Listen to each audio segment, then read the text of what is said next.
தமிழக பாஜகவின் மாநில தலைவராக செயல்பட்டு வந்தவர் அண்ணாமலை. தமிழகத்தில் பாஜக அதிமுக கூட்டணி அமைவதற்காக அவர் தலைவர் பொறுப்பில் இருந்து நீக்கப்பட்டார். இதையடுத்து பாஜகவின் புதிய மாநில தலைவராக நயினார் நாகேந்திரன் செயல்பட்டு வருகிறார். வேகமாக வளர்ச்சியடைந்து வந்ததாகவும், ஆனால் கட்சி மேலிடம் அண்ணாமலைக்கு உரிய அங்கீகாரம் வழங்கவில்லை என்றும் அவரது ஆதரவாளர்கள் குமுறி வருகின்றனர். இந்நிலையில்தான் தற்போது புதிய தகவல் வெளியாகியுள்ளது. அதாவது, அண்ணாமலைக்கு தமிழக பாஜகவில் புதிய பொறுப்பு வழங்கப்பட உள்ளது.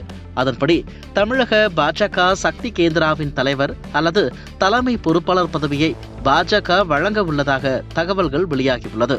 பிப்ரவரி 14ஆம் தேதி மத்திய உள்துறை அமைச்சர் அமித்ஷா சேலத்துக்கு வருகை தரவுள்ள நிலையில் இந்த தகவல் வெளியாகியுள்ளது. பாஜகவில் சக்தி கேந்திரா என்பது மிகவும் முக்கியமானதாக உள்ளது. சக்தி கேந்திரா என்பது தேர்தல் பணிகளை மேற்கொள்ளும் அமைப்பாகும். குறிப்பாக வாக்குச்சாவடிகளை பலப்படுத்தும் பணியை மையப்படுத்தி செயல்படும்.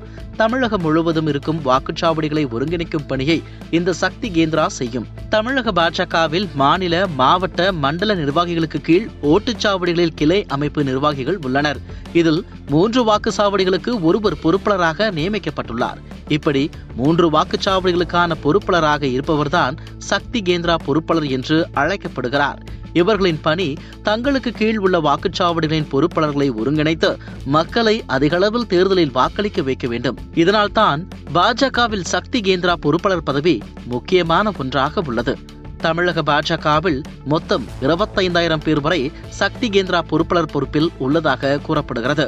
தற்போது மாநில சக்தி கேந்திரா தலைவர் அல்லது தலைமை பொறுப்பாளர் பதவி அண்ணாமலைக்கு கிடைக்கும் பட்சத்தில் அவர் சக்தி கேந்திரா பிரிவில் பணியாற்றும் 25,000 பேரை கண்காணித்து ஆலோசனைகளை வழங்குவார் என்பது குறிப்பிடத்தக்கது.